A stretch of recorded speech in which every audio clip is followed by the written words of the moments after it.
Baik, Bapak Ibu sekalian, acara saya lanjutkan dengan pembacaan CV narasumber yaitu Dr. Adi Saputra Ramadinara.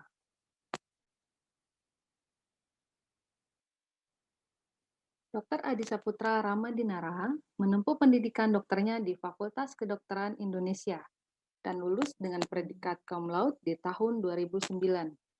Lulus dari FKUI, Dr. Adi Saputra Ramadinara menaruh minat yang sangat besar pada perawatan luka. Bidang ini juga yang kemudian ia ambil ketika melanjutkan studi masternya di Cardiff University, Inggris Raya. Bahkan di tahun 2014, ia memperoleh gelar dokter spesialis luka dari American Board of Wound Management dan pelatih perawatan luka tersertifikasi dari Jerman di tahun 2018. Sejak tahun 2018 sampai dengan sekarang, ia juga aktif menjadi dosen kehormatan di alma maternya di Cardiff University. Pemegang rekor muri sebagai dokter spesialis luka pertama di Indonesia yang tersertifikasi, ia juga sering diundang menjadi pembicara dalam konferensi, simposium, workshop di tanah air, dan beberapa negara Asia Tenggara, juga meliputi Korea Selatan. Baik, sebelum Dr. Adi memaparkan materinya, kita sapa terlebih dahulu ya. Dr. Adi, apa sudah bergabung? Halo Mbak Tia, Ya, halo dok. Selamat pagi selamat dok. pagi. Apa kabarnya nih dok? Baik, baik. Buat semua yang sudah bergabung, selamat pagi. Semoga Oke, sehat-sehat selalu. ya oke. Alhamdulillah, semoga kita selalu diberikan kesehatan dalam situasi apapun ya dok ya. Amin, amin, amin. Baik, Dokter Adi, saya persilahkan untuk memaparkan edukasinya mengenai luka diabetes. Apakah satu-satunya solusi? Waktu dan tempat saya persilahkan. Oke, terima kasih Mbak Dia. Sama-sama.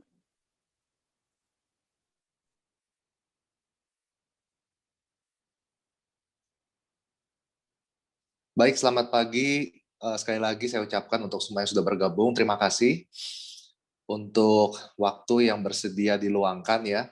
Ini hari Minggu, hari libur, di jam 11, tapi biasanya kalau kita normalnya pergi-pergi, kali ini karena masih pandemi, mungkin banyak yang lebih beraktivitas di rumah. Jadi moga-moga sesi yang akan kita bahas pada kesempatan ini bisa memberikan sedikit tambahan informasi yang berguna buat siapapun yang mendengarkan, bagi keluarga, teman, atau siapapun yang membutuhkan. Nah, ini pertanyaan yang sering kali saya dapat dari pasien saya ataupun dari kerabat gitu ya. Kalau orang sudah terkena luka pada pasien diabetes itu apakah harus diamputasi gitu? Ada nggak sih cara lain supaya kakinya nggak diamputasi? Tapi sebelum kita jawab pertanyaan itu, saya mau cerita sedikit soal diabetes dan luka pada diabetes, serta kenapa sih ini menjadi masalah yang seringkali sedihnya kok kebanyakan harus diamputasi gitu ya. Nah, hal terpenting dalam penanganan sebuah luka apapun itu, terutama luka-luka kronis seperti diabetes, itu adalah bagaimana kita bisa menangani luka sebagai sebuah tim. Ya, tadi kalau sudah lihat bumper video Heartology, eh, memang sudah menjadi standar sebetulnya di seluruh dunia, teamwork itu dikerjakan untuk memberikan penanganan yang lebih optimal buat pasien. Sayangnya memang di Indonesia belum banyak yang bisa menciptakan ekosistem kerja sebuah tim yang ideal. Nah, Heartology adalah salah satu yang bisa memberikan pelayanan terbaik karena bekerja secara tim. Nah, di luka ini sudah menjadi standar bahwa teamwork itu penting. Kenapa penting? Terutama pada luka diabetes. Karena jumlah pasiennya terlalu banyak dan kasusnya tidak bisa ditangani hanya dari satu disiplin ilmu saja gitu. Itu penting harus kita ketahui. Nah, ini adalah statistik menunjukkan bahwa saat ini nih ya di seluruh dunia dimanapun orang penyandang diabetes berada, 25% dari mereka itu punya luka diabetes. Ya, jadi 25% penyandang diabetes itu saat ini juga dimanapun ada luka. Bisa kecil, bisa besar, ya, dan itu jumlah yang sangat besar. Dan penyandang diabetes yang sekarang mungkin masih sehat, ya belum ada luka, 15% dari mereka at any time during their life, jadi pada suatu saat dalam hidupnya, itu pasti akan mengalami luka. Dan kalau kita kumpulkan nih ya, 7 orang yang sudah pernah diamputasi gitu, kalau kita tanya satu-satu pasien diabetes yang pernah diamputasi, dari 7, itu 6 akan bilang dulu diamputasinya karena lukanya kecil, luka simpel, luka sederhana, tapi kok ujung-ujungnya end up-nya harus diamputasi. Dok, mohon Nah, maaf dok, boleh ya, dinyalakan videonya dok? video Ya, video dokter Adi, biar kita juga bisa sambil lihat dokter Adi gitu maksudnya. kayaknya saya udah nyalain, sorry sorry Oke, sebentar. oke, ya. Sebentar ya. Oh, udah? Nah, oke, nah itu udah Tadi muncul. udah loh. Oh Tadi gitu? udah nyala. Kayak Oke, dimatiin lagi. Waduh. oke, Oke, oke, nggak oke. apa-apa. Nah, Kita makasih ya lanjut dok. ya. Ya, Yuk kita oke. lanjut. Nah, itu tadi ya statistiknya. Oke, dan problemnya adalah jumlah penyandang diabetes di seluruh dunia tuh bukannya tambah sedikit, tambah banyak. Ya, data menunjukkan di tahun 2030 kemungkinan besar seluruh dunia itu akan punya sekitar hampir 440 juta penyandang diabetes. Kalau di Indonesia itu prevalensi diabetes kurang lebih sekitar 7-8%. Jadi kurang lebih akan ada nantinya kalau saya pernah hitung-hitung sekitar 15 juta kasus luka diabetes di tahun 2030. Itu sangat banyak dan tidak akan mungkin bisa dikerjakan satu orang, tapi harus melibatkan banyak tim, ya, termasuk juga pasien dan keluarga. Ini adalah sebuah proyek besar yang harus kita selesaikan bersama-sama gitu, supaya lukanya bisa tertangani baik dan tidak berulang lagi, itu yang paling penting. Nah, sedikit cerita soal pekerjaan saya ya. Saya yakin hampir semua yang ikut webinar kali ini pasti belum pernah dengar tentang dokter luka gitu. Emang ada gitu ya. Nah, ini memang banyak yang nanya, saya baru pernah dengar dan sebagainya. Ya, ini adalah sebetulnya di luar negeri itu sudah umum ya, sudah common banyak. Tapi di Indonesia ini menjadi jarang ya, karena eh, mungkin peminatnya juga nggak banyak, walaupun kasusnya banyak sekali, sedihnya gitu ya, kita sangat kekurangan tenaga. Dan sehari-hari itu saya berharap sebetulnya saya bertemu tuh dengan kaki-kaki yang seperti ini gitu ya, sehingga menyenangkan pasti kan, kaki mulus, nggak ada luka. Tapi sayangnya ternyata setiap hari itu yang saya temukan hal-hal seperti ini ya. Ini sebelumnya mohon maaf kalau gambarnya mengganggu ya. Kalau yang nggak kuat melihat beginian, boleh dengerin aja dulu sebentar nih beberapa slide, dengerin suaranya, alihkan pandangan Anda ke tempat lain ya. Tapi saya ingin men-share ini kenapa? Karena banyak orang tuh yang nggak tahu, nggak pernah lihat, dan mungkin memilih untuk nggak mau tahu. Padahal ini fakta dan ini nyata gitu. Ya, bahwa ada luka-luka seperti ini, ya seperti pasien saya ini contohnya, yang umumnya tuh pasien yang ke saya biasanya sudah dengan vonis amputasi dari dokter-dokter yang mereka kunjungi sebelumnya. Jadi yang ke saya biasanya yang mencari harapan terakhir, mencari mukjizat, mencari apa namanya, mencari miracle gitu ya, keajaiban, baru datang ke saya. Nah, ini contohnya pasien saya dengan luka seperti ini sudah kurang lebih 2 bulan, dokter mau amputasi kakinya. Ya, eh, ini contoh yang lain. Ini juga sama. Lukanya mungkin kelihatannya masih tidak terlalu besar, ya, tapi karena kalau dilihat kemerahan dan infeksi seperti itu, sama dokter juga menyarankan karena luka di sela jari itu susah sembuh dan sebagainya, mau diamputasi jarinya. Ya, dan kadang-kadang kalau saya lagi beruntung ya, saya bisa dapat yang lebih heboh lagi. Again ya, saya informasikan dulu kalau yang nggak kuat, jangan tinggalin webinarnya, boleh dengerin dulu, alihkan pandangan Anda ke tempat lain ya, karena informasinya menurut saya akan sangat berguna. Ya, ini hal kayak begini. Ya, kalau yang kuat mau lihat boleh silahkan. Jadi pasien ini datang ke saya, ini orang Jakarta ya, tinggal di Jakarta, sudah pernah dirawat di rumah sakit besar swasta di Jakarta sebelumnya, ya, tapi kita masih melihat pemandangan luka yang seperti ini, walaupun sudah dirawat oleh profesional di rumah sakit yang tidak murah harganya gitu ya. Jadi kadang kalau ketemu kayak gini ya, itu harus saya tangkepin satu-satu. Belatungnya itu bukan belatung untuk medical ya, karena kita juga bisa menggunakan maggot atau belatung untuk yang bersih, yang steril ya, untuk melakukan pembersihan luka. Tapi ini adalah belatung liar, jadi ya kalau kita pergi ke daerah, pergi ke kampung-kampung, ada luka yang belatungan, nah ya seperti ini. Nah sedihnya ini terjadi di Jakarta. Jadi saya nggak kebayang yang tinggalnya di luar kota besar itu seperti apa kondisinya. Ya. Nah semua yang tadi saya kasih lihat itu bermula dari diabetes. Ya, bermula dari diabetes. Semua itu tadi kebetulan adalah penyandang diabetes. Walaupun tidak menutup kemungkinan orang yang tidak punya diabetes bisa mengalami luka seperti itu. Faktornya banyak, mungkin nanti kita bisa bahas di lain kesempatan ya. Tapi diabetes itu sendiri adalah penyebab dari semua luka-luka tadi yang kita lihat. Kita tahu bahwa diabetes itu berdasarkan diagnosa based on gula darah puasa dan gula darah 2 jam setelah kita melakukan tes toleransi glukosa oral. Artinya kita minum larutan gula, jadi larutan gula pasir 70 gram dalam 200 gram dalam 200 cc air, kita minum, 2 jam kemudian kita tunggu, kita ukur kadar gulanya, kalau di atas 200 itu diabetes. Ya. Gula puasa kalau di atas 126 itu diabetes. Normalnya di bawah 100 atau tes toleransi glukosa oral di bawah 140. Sebetulnya kalau kita sudah dengan kondisi atau status diabetes agak sedikit terlambat. Ada kondisi yang disebut prediabetes di mana sudah tidak normal tetapi nilainya masih belum tergolongkan sebagai diabetes.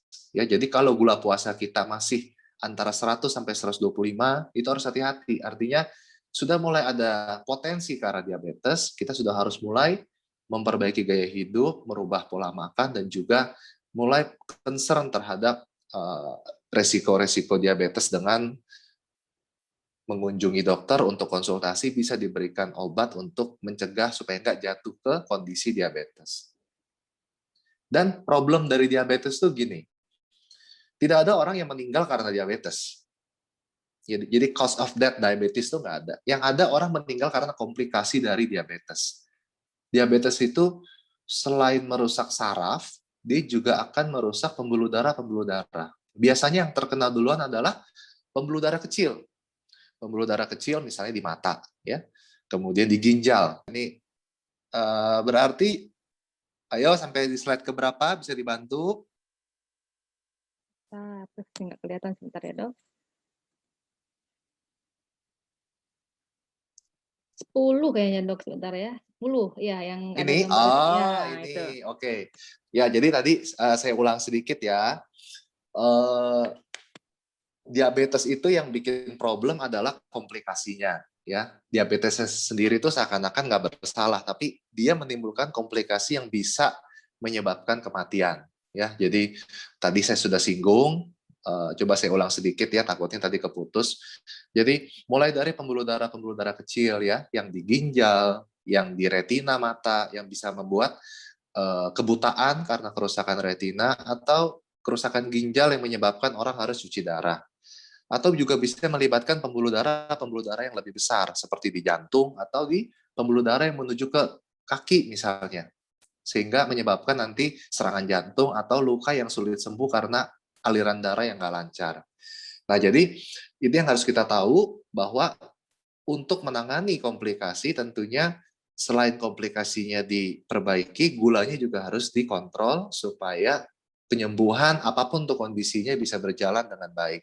Satu lagi yang penting juga, diabetes kan menyebabkan kerusakan saraf yang disebut neuropati ya. Jadi sering sekali ini pada kaki terutama itu menyebabkan mati rasa atau baal atau kebas ya, sehingga eh, kadang-kadang tuh penyandang diabetes bisa kalau jalan sendalnya ketinggalan ya dan sebagainya karena dia nggak tahu, kehilangan sensasi akibat kerusakan saraf. Nah ini yang tadi saya sempat cerita. Jadi penyandang diabetes itu bisa datang dengan dua macam luka secara umum. Ya, yang pertama itu luka yang terjadi akibat kapalan, akibat kalus atau kapalan umumnya. Jadi karena mereka mengalami kerusakan saraf karena komplikasi diabetes tadi ya, neuropati, jadi kakinya baal, kebas, mati rasa. Saat mereka ada kapalan yang terlalu keras sampai menekan jaringan di bawah kulit, mereka nggak berasa. Kalau kita punya kapalan yang keras, jalan kan pasti sakit ya. Kemudian kita pasti akan langsung either kita gunting atau kita ke salon untuk pedicure dan sebagainya gitu. Karena itu tidak nyaman dan sakit. Nah, buat penyandang diabetes yang sarafnya terganggu, mereka tidak tahu bahwa ada kapalan sampai luka gitu. Jadi kadang-kadang taunya terlambat, taunya itu kalau misalnya mereka jalan kok ada cairan netes atau kok ada bau. Nah, dari situ baru mereka periksa kaki dan mereka sadar, iya ada luka. Ya, ini yang pertama.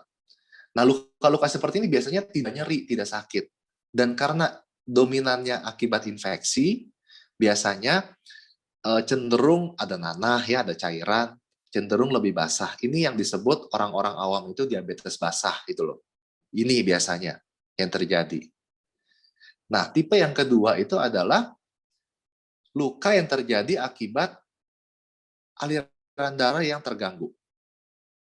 Ya, berbeda dengan yang tadi, pasien yang mengalami luka seperti ini biasanya sakit, nyeri. Karena daerah yang mengalami luka itu, ujung-ujung jari itu kurang oksigen, kurang aliran darah, biasanya warnanya berubah jadi keunguan, bahkan bisa sampai hitam, dan ini sakit sekali. Dan karena dia nggak ada aliran darah ke sana, ya, selama dia belum terinfeksi, kalau masih baru, dia cenderung kering, nggak ada cairan, nggak ada nanah, nggak ada yang basah. Nah, ini yang orang sering sebut diabetes kering. Nah, pada kasus seperti inilah yang biasanya menjadi masalah, karena umumnya pasien seperti ini tindakan pertamanya adalah langsung dioperasi, langsung diamputasi, tanpa memperbaiki problem utama di aliran darah yang bermasalah itu. Nah, ini yang menyebabkan, bayangin, misalnya pasien saya yang ini, ya dia tadi sudah mau diamputasi nih ibu jarinya, tapi ternyata sumbatannya itu bukan di dekat ibu jari, lebih tinggi lagi daerah yang tersumbat. Sehingga nggak heran kalau ibu jarinya saja yang kita buang, lukanya tidak akan sembuh, malah merembet naik ke atas, dan itu yang bikin orang suka bilang, kok saya sudah diamputasi, harus diamputasi lagi, naik, naik, naik terus. Nah, itu kenapa? Karena problem utamanya tidak diperbaiki dulu. Ini yang sering menjadi masalah. Ya.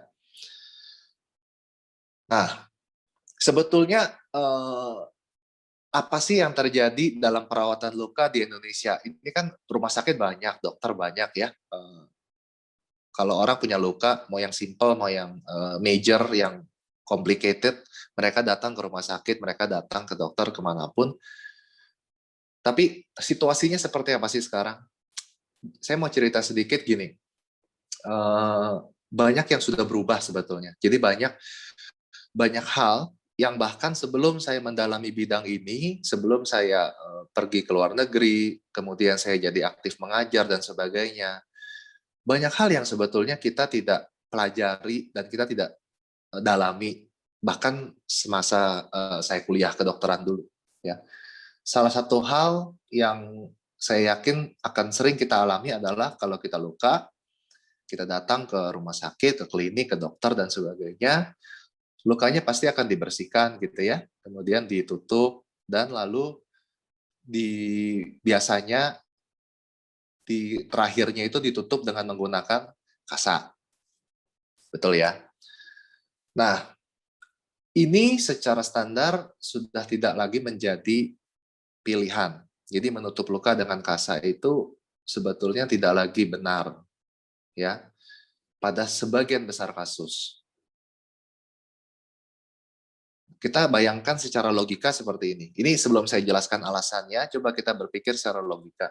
Saya pernah nih kalau saya ngajar, saya suka tanya ke semua yang hadir, kenapa kita tutup luka dengan kasa?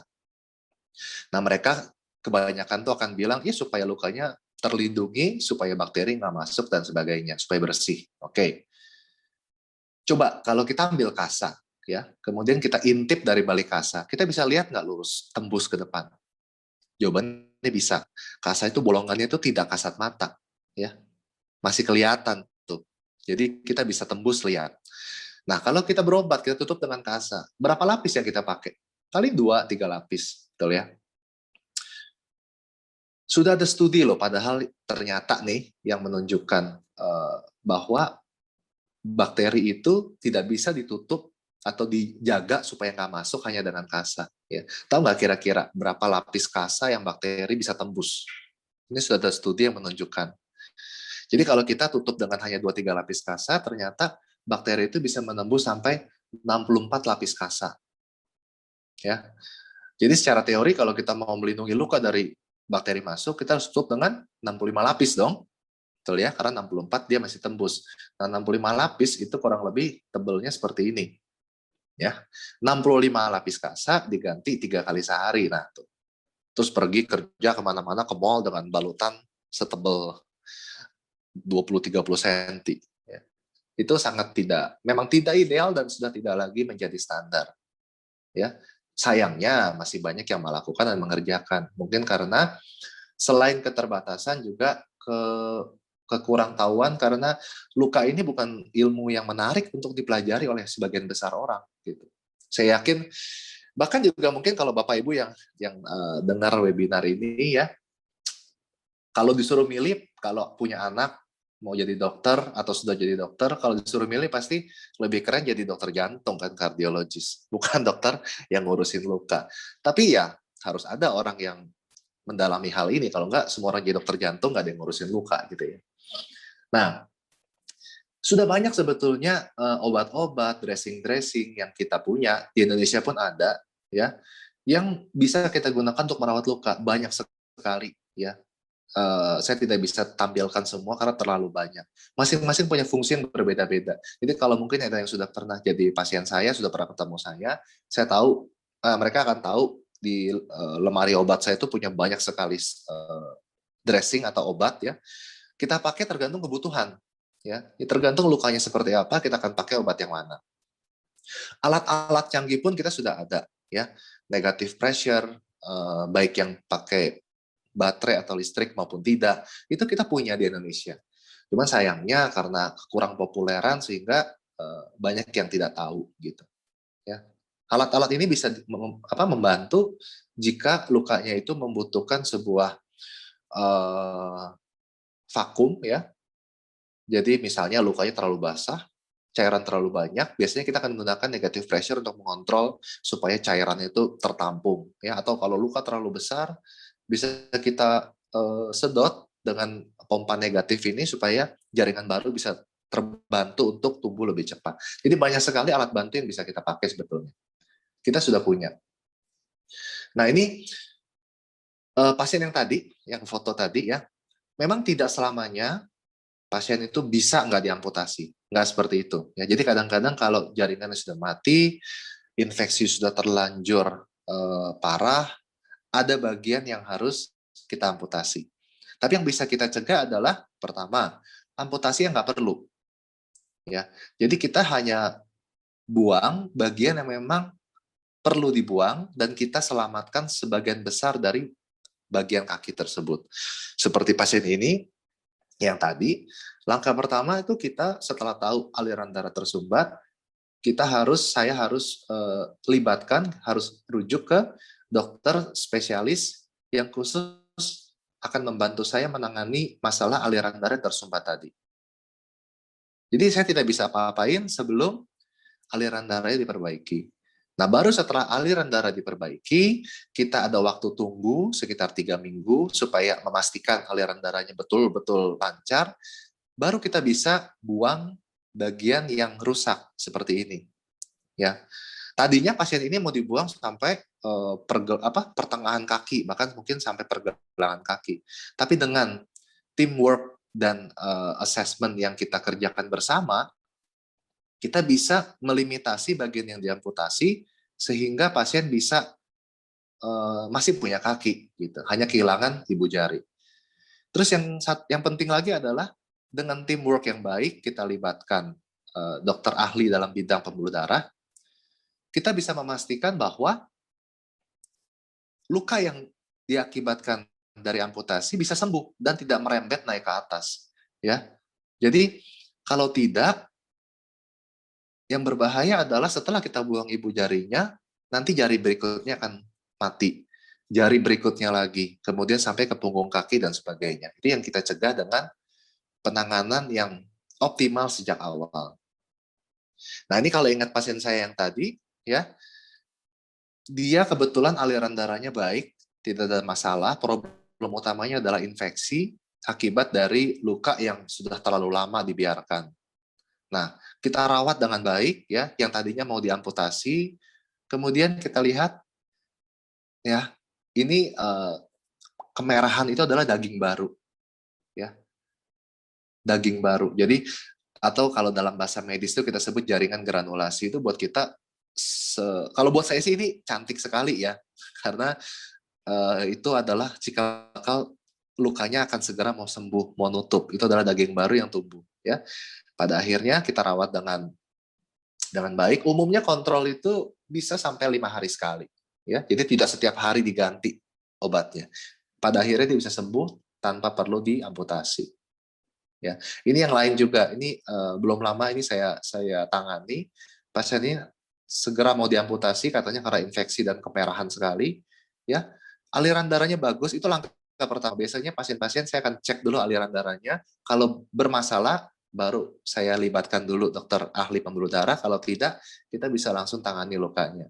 Ya, kita rawat dan ternyata memang dengan penanganan dan perawatan yang optimal, juga kerjasama yang baik dengan pasien, tentunya kita bisa mencapai kesembuhan yang baik.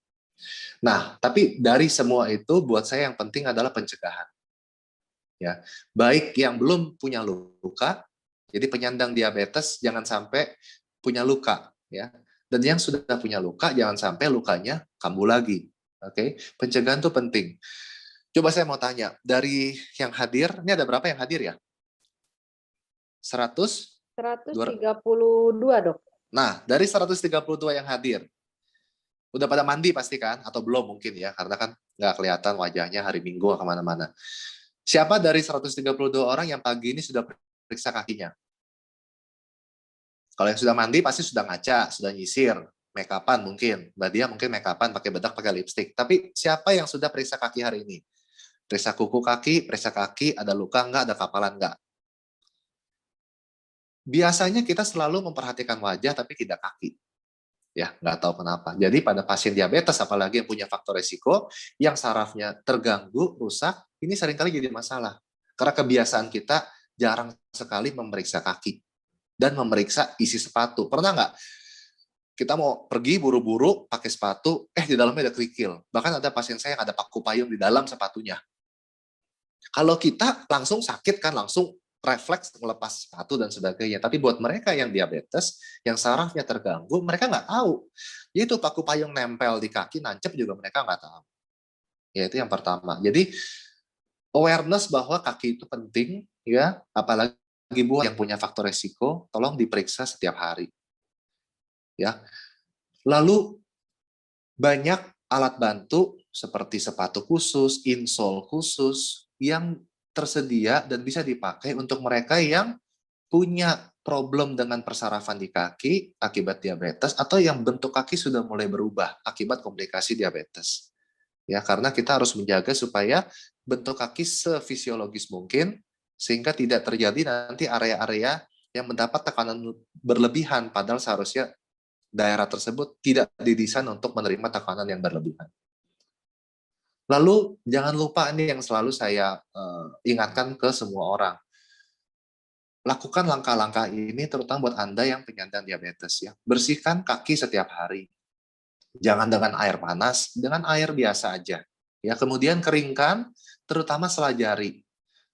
Ya. Kalau kulit kaki kering, sering nih pasien diabetes itu kulitnya cenderung lebih kering. Boleh menggunakan lotion, tapi ingat selajari jangan dipakai lotion. Ya, selajari harus tetap kering supaya nggak jamuran. Oke. Kemudian periksa kaki. Jadi cermin itu tidak dipakai hanya untuk wajah atau untuk ngelihat belakang rambut kalau kita lagi di salon, tapi juga untuk melihat kaki, telapaknya ada problem nggak, ada luka nggak, ada kapalan nggak yang harus ditipiskan dan sebagainya. Kuku juga harus diperhatikan. Menggunting kuku tidak bisa yang cantik-cantik harus melengkung ngikutin kukunya, tapi diusahakan ada tekniknya harus digunting flat puncaknya supaya nggak ada resiko nanti cantengan ya karena kedalaman motongnya. Oke, kaos kaki itu penting. Kalau bisa gunakan sepatu kalau bepergian, sepatu dari bahan kulit lebih bagus karena kulit bisa bernafas dan gunakan kaos kaki yang diganti 2 kali sehari atau setiap kali kita mau pergi. Dan periksa dulu isi sepatu, ya siapa tahu ada kerikil, ada paku payung, ada batu dan sebagainya yang kita bisa nggak sadar dan jadi melukai kaki kalau kita nggak periksa. Dan jangan ngeker, ya karena kita kehilangan sensasi perlindungan atau proteksi di telapak kaki, usahakan selalu berjalan dengan alas kaki supaya terlindungi. Jadi mungkin itu yang bisa saya sampaikan pada kesempatan pagi ini. Semoga membantu, semoga bermanfaat. Sekali lagi ingat bahwa diabetes itu memang tidak bisa disembuhkan, belum bisa disembuhkan, tapi bisa dikontrol. Dan luka diabetes ternyata tidak harus selalu diamputasi. Banyak luka yang bisa kita sembuhkan, walaupun sudah bolong gak karuan, ya selama aliran darahnya bagus. Dan kalaupun misalnya ada bagian yang sudah mati, paling tidak kita bisa melimitasi supaya nggak terlalu banyak jaringan yang harus dibuang dan diamputasi, tapi hanya bagian yang tertentu saja sehingga kualitas hidup tentunya bisa lebih baik. Sekian dari saya. Terima kasih buat yang sudah bergabung. Selamat pagi dan salam sejahtera untuk kita semua. Oke. Baik, Dokter Adi, terima kasih banyak untuk edukasinya. Sangat sangat detail sekali ya, Dok ya. Oke, selanjutnya Bapak Ibu sekalian, saya akan buka sesi tanya jawab yang sudah terangkum dalam panel Q&A. Tapi sebelumnya saya mohon maaf jika pertanyaannya tidak bisa saya sebutkan satu per satu, karena saya lihat di sini lumayan banyak Dok yang bertanya, kurang lebih ada 83 ya Dok ya pertanyaan Oke. tersebut. Hmm. Oke, sebentar saya mungkin akan buka dari penanya yang pertama nih Dok. Oke. Assalamualaikum warahmatullahi wabarakatuh. Dari Bapak Mulyadi Fatah ya. Beliau ada perawat di RSUD Polewali, Sulawesi Barat, Dok. Ya. Ya, oke. Izin bertanya, bagaimana cara penanganan DM terbaru sesuai standar WHO? Apakah standar tersebut sudah diadopsi di Indonesia dan penanganan lukanya? Serta bagaimana pelaksanaannya yang ideal untuk perawat mandiri di klinik praktek perawat mandiri? Terima kasih. Oke, kalau penanganannya, ini mungkin bicaranya penanganan luka ya Pak ya, bukan penanganan diabetes ya. Oke. Penanganan luka itu guidelines ada, standar ada, tapi apakah sudah dipraktekkan secara luas? Kayaknya enggak. Jangankan di Sulawesi ya Pak, di Jakarta aja masih belum gitu. Lalu Bapak kalau praktek mandiri seperti apa? Gini, saya yang bekerja di rumah sakit ya Pak, di Jakarta, saya sendiri merasa bahwa tidak bisa saya menyelesaikan sebuah permasalahan luka itu dengan praktek mandiri gitu. Hampir semua kasus saya itu saya harus libatkan tim, dan itulah juga yang menjadi rekomendasi dari dunia bagaimana kita sebaiknya menangani luka. Jadi mungkin yang terbaik untuk Bapak, apalagi di daerah yang mungkin ada keterbatasan fasilitas ya, pilihan dressing dan sebagainya, mungkin Bapak harus pertama bisa mencegah, menjaga supaya luka nggak terinfeksi, dan yang paling penting harus tahu kapan merujuk Pak. Karena eh, di Jakarta pun kita masih harus merujuk gitu loh. Kita nggak bisa menangani luka itu sendiri hanya dengan 2 tangan kita, itu nggak bisa. Jadi mungkin itu, nanti mungkin ada sesi lain untuk medis ya Mbak Dia, yang Oke, bisa baik. kita share supaya, tapi yang penting itu ya Pak, harus tahu kapan merujuk, supaya tidak terlambat dan pasien bisa terbantu gitu. Oke, baik. Saya lanjut ke pertanyaan berikutnya ya Dok ya, ini lumayan Oke. menarik nih dari Ibu Atalia Alvareta ya. Selamat pagi, saya Atalia Alvareta, izin bertanya kepada Dokter Adi, bagaimana penanganan dan perawatan diabetes gestasional bagi ibu hamil? apakah diabetes ini bisa menyerang janin yang dikandung ibu hamil, Dok? Oke. Kemudian langsung apa gimana, Dok? Ada 3 pertanyaannya. Oh, satu-satu deh ya, biar Oke, nggak ya lupa. silakan, Dok. Diabetes gini Bu, mungkin untuk konsultasi mengenai diabetes gestasional, jadi diabetes yang terjadi atau dialami pada saat atau berkaitan dengan kehamilan ya. Mungkin sebaiknya Ibu konsultasi ke internis konsultan endokrin metabolik ya. Tapi kalau saya bisa jawab sedikit, diabetes gestasional itu umumnya bisa kembali normal setelah melahirkan biasanya ya. Dengan penanganan yang baik biasanya kehamilan pun tidak akan mengalami resiko. Tapi tentu untuk lebih tepat dan lebih pasti, silakan lebih detail ya, Ibu bisa konsultasi ke endokrin ya, ke internis yang ahli diabetes gitu. Nah, yang kedua apa Mbak Dia? Yang kedua, untuk mengetahui gejala-gejala diabetes gestasional ini pada ibu Hmm, hamil sebelum terlambat seperti apa? Karena gejalanya mirip dengan penyakit lain. betul. Nah, disitulah pentingnya ANC yang teratur Bu, antenatal care. Ya, kadang-kadang orang hamil itu kan, ini kita jadi ngomong hamil nggak apa-apa ya. Orang hamil itu kan apa ya, banyak banyak yang dirasakan, banyak yang dikeluhkan gitu ya. Ada yang nggak ngeluh sama sekali, ada yang banyak ngeluh, bisa berkaitan dengan hormonal, bisa juga ternyata berkaitan dengan kondisi-kondisi medis tertentu gitu. Makanya dengan kontrol kehamilan yang teratur, pasti kan akan dicek tuh secara rutin ya, gula puasanya, kemudian kondisi janinnya. Dari situ bisa tertangkap dengan lebih awal seandainya terjadi problem gitu loh. Hmm. Oke, Dok. Ini mungkin pertanyaannya lebih cocok mengenai diabetes ya, bukan ke Hmm. lukanya gitu ya, Dok ya. Iya, Iya. apa-apa. Oke. Saya lanjut ke pertanyaan berikutnya ya, Dok ya. Oke, saya mau bertanya sebentar mengenai luka sih, Oke, ini dari Bapak Mervin Trihadianto dari Cikarang nih, Ya, Dok. Oke, dia ada beberapa pertanyaan. Yang pertama, bagaimana kadar gula darah tinggi berpengaruh terhadap lambatnya penyembuhan luka? oke. Ya, pertanyaan bagus, Pak. Gini, eh, apakah penyandang diabetes lukanya pasti lama sembuh? Belum tentu, ya. Apakah orang dengan diabetes yang orang tidak diabetes lukanya pasti lebih cepat sembuh? Belum tentu juga.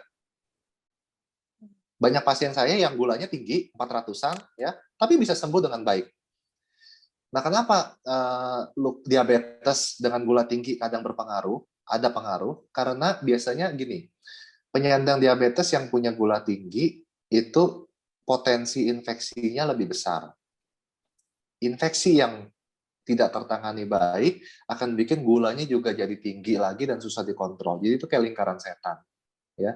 Lalu hal lain adalah saat gula tinggi, otomatis kondisi metabolik, kondisi jaringan itu tidak normal, sehingga sedikit banyak bisa mempengaruhi proses penyembuhan luka.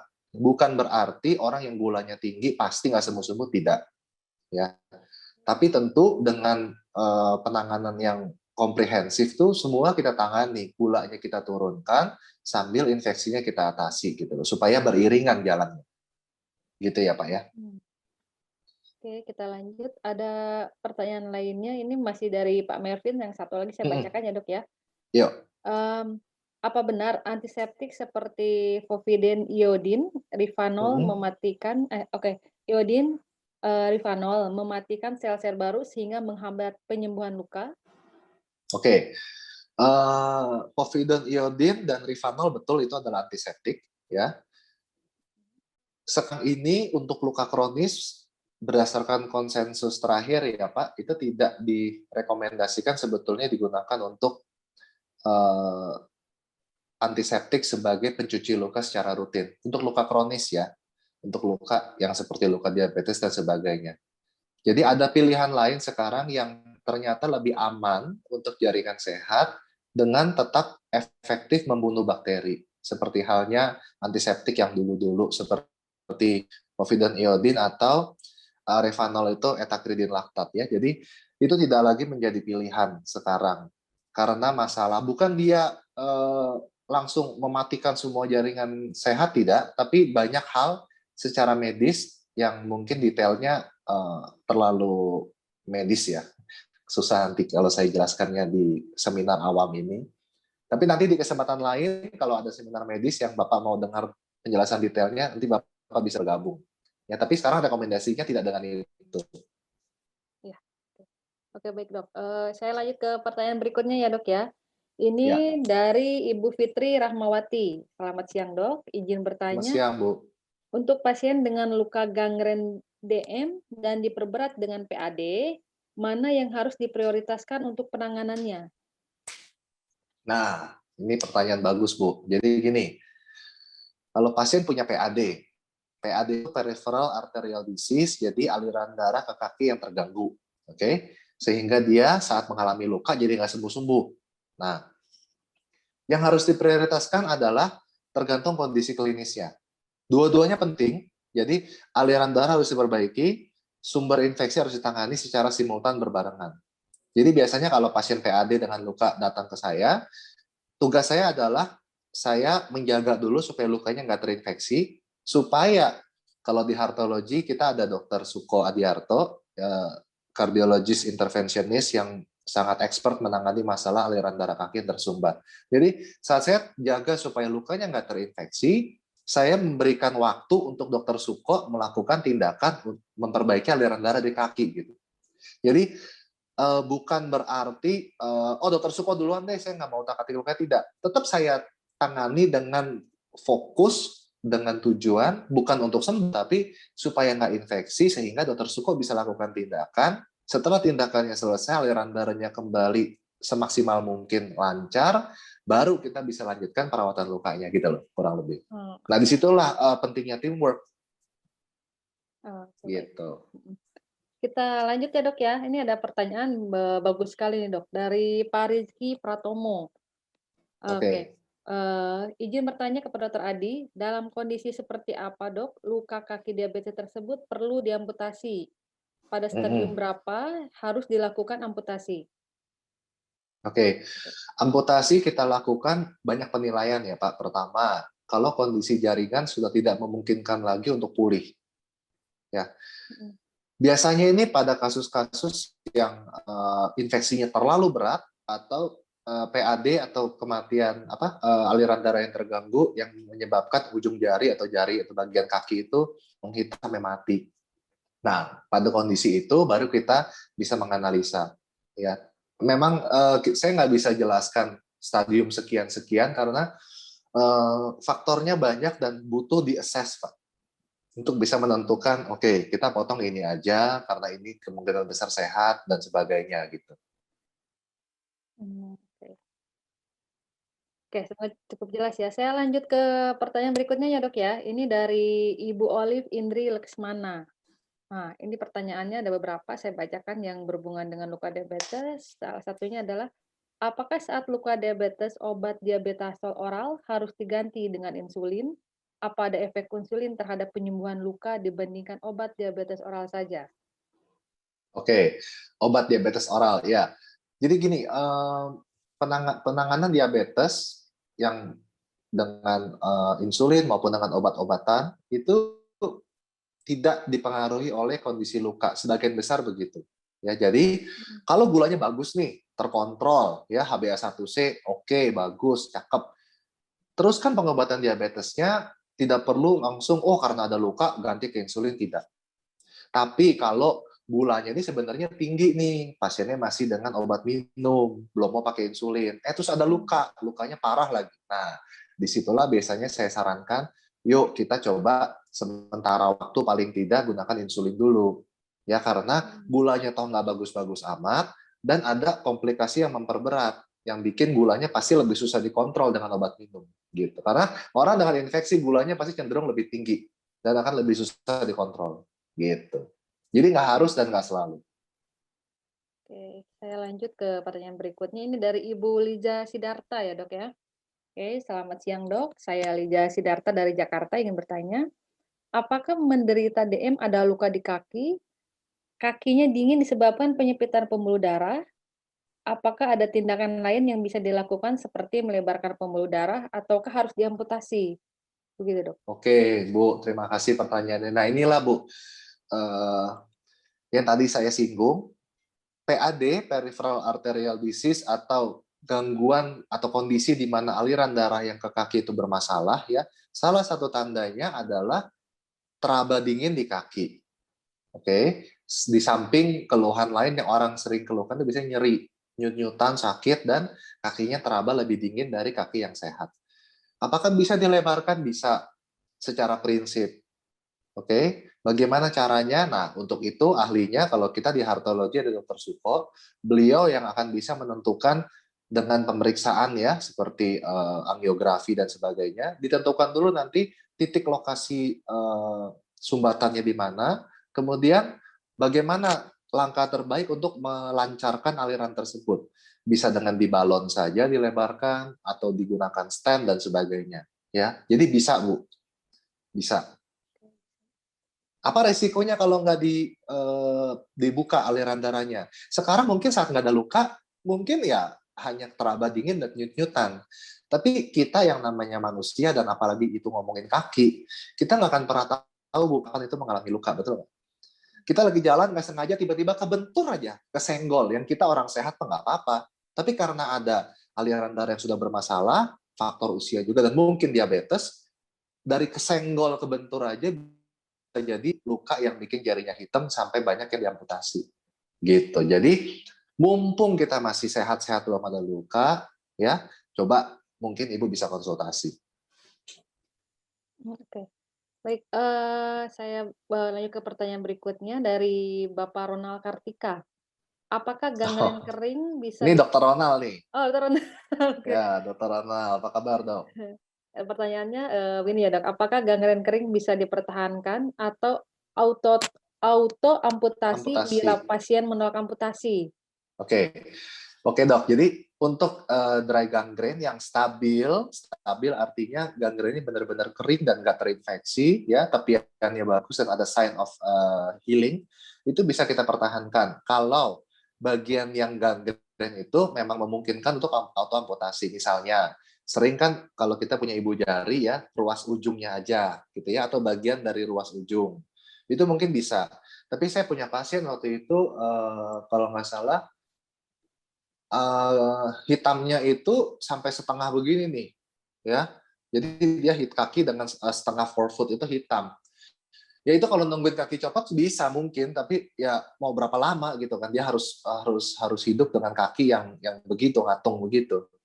Jadi secara teoritis mungkin bisa, tapi secara quality of life kan tidak memungkinkan ya. Jadi kembali lagi tergantung penilaian kita ya dok sebagai klinisi. Tapi asalkan dia kering, tidak ada tanda-tanda infeksi dan ada tepian yang terlihat bagus, masih masuk akal untuk dipertahankan gitu. Tapi dengan catatan juga yang penting aliran darahnya harus diperbaiki ya. Ini Dokter Ronald itu kan BTKV ya. Saya yakin beliau juga pasti bisa untuk melakukan apa namanya terbaik buat pasien gitu. Oke. Baik, Dok, saya bacakan satu pertanyaan terakhir ya, Dok, ya, karena waktu juga sudah menunjukkan hampir jam 12 ya, Dok, ya. Ini Oke. dari Ibu Vincentia Meli. Oke, ada 3 pertanyaan. Yang pertama, bagaimanakah cara mencegah adanya luka diabetes pada tahap, apa nih, kalus ya, Dok, ya? Kalus. Plus, oke Ya. ya. Oke, tadi kalau Ibu simak tadi slide yang saya tampilkan, mulai dengan rajin memeriksa kaki, Bu. Ya, dengan memeriksa kaki, meraba kaki, kita tahu, oh ada kapalan, kapalan, kapalan. Ya, kapalan itu sebelum dia tebal dan keras dan sampai bikin luka harus ditipisin.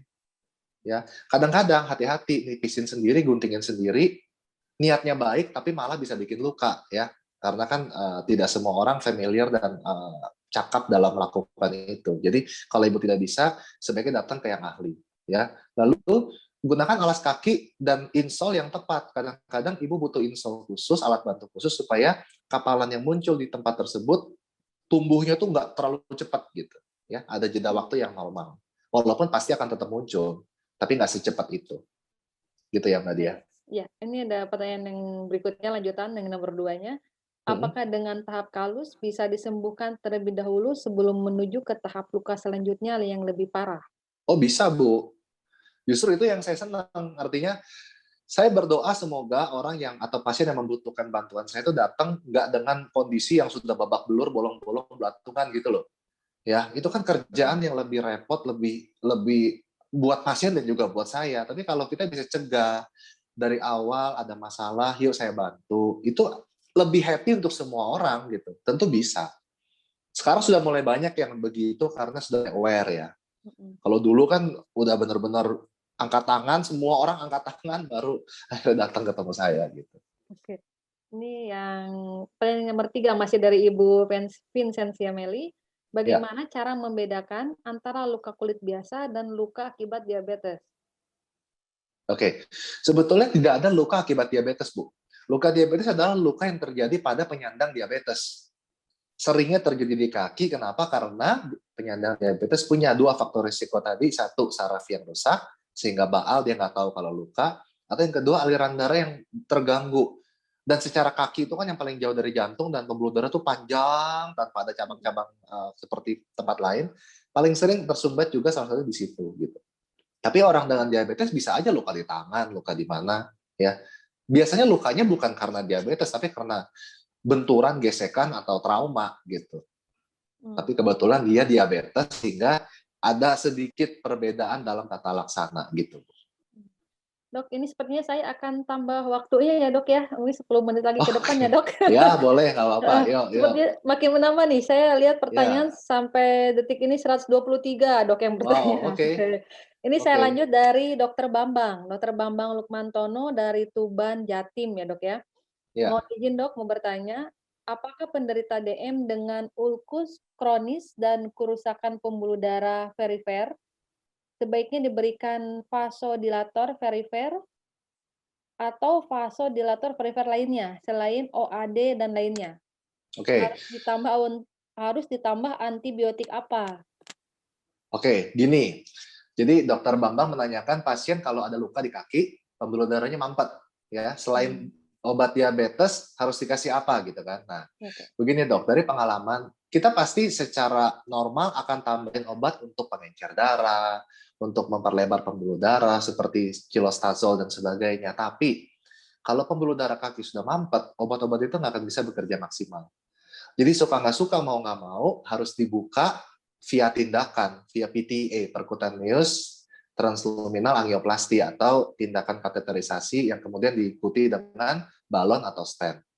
Ya, obat-obat seperti itu tidak bisa mengembalikan yang sudah mampet gitu loh. Tapi mungkin mencegah supaya yang sudah mampet nggak tambah parah mampetnya mungkin bisa. Ya, jadi tetap kita kasih, tapi kalau pasien dengan PAD dan luka, protokol kita di seluruh dunia ya, evidence based guidelines-nya adalah saya harus libatkan intervensionis untuk memperbaiki aliran darah kaki. Yang kedua soal antibiotik. Ini buat dokter Bambang dan juga buat yang lain. Ini sering nih terjadi seperti ini. Pasien datang ke dokter, ada luka, dokternya bilang, Pak, ini pembuluh darah Bapak mampet ya. Ada infeksi kakinya, tapi pembuluh darahnya mampet.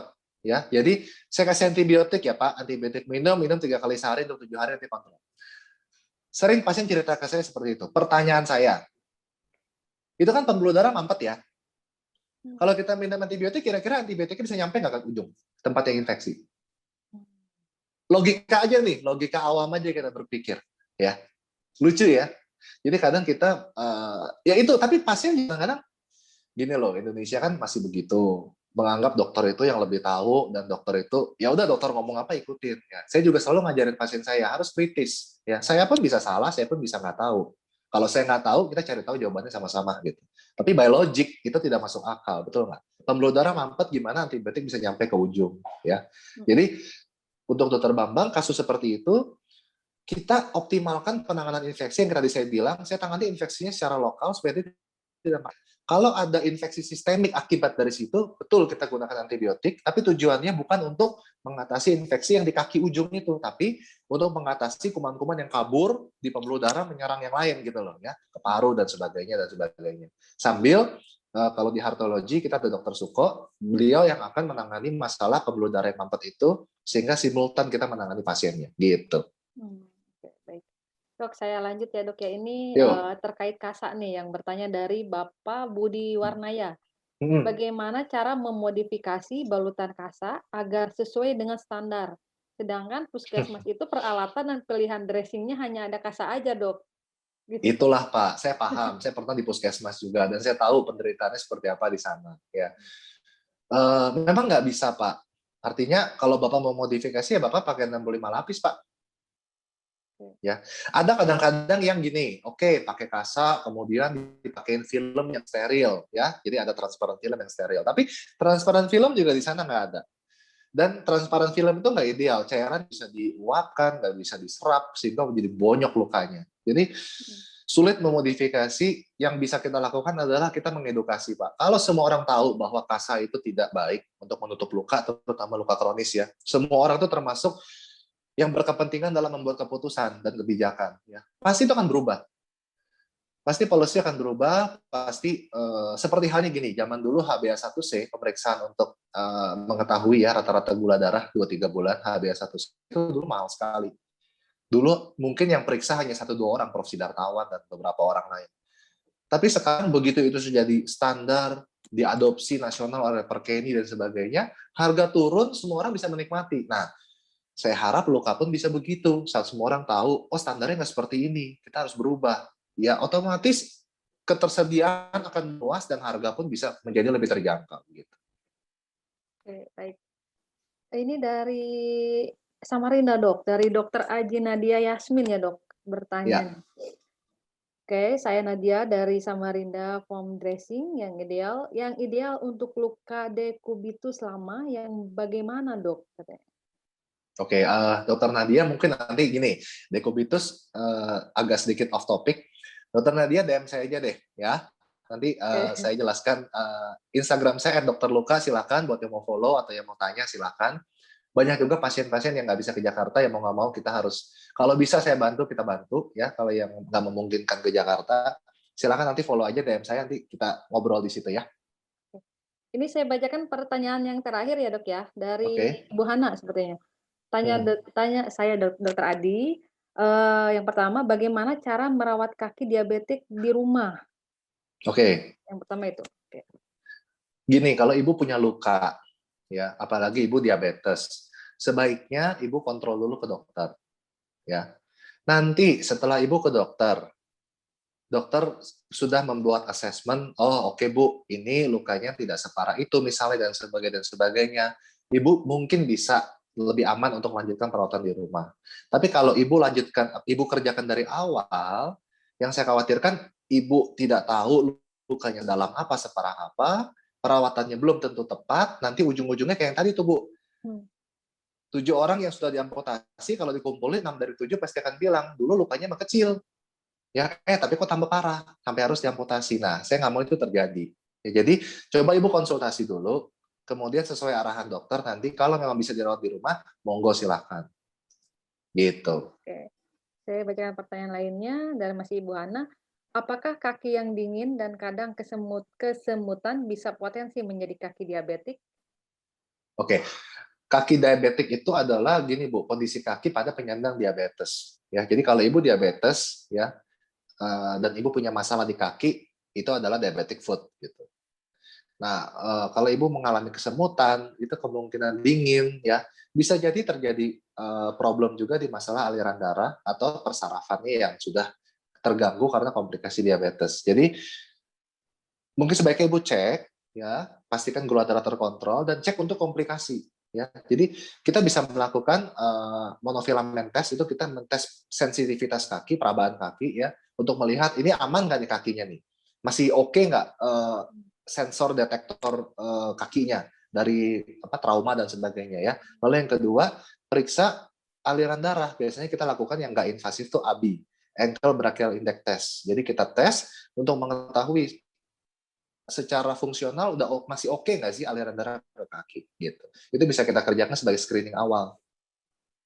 Oke, ini pertanyaan lainnya itu, apakah mata kaki bisa menjadi kaki diabetik, Dok?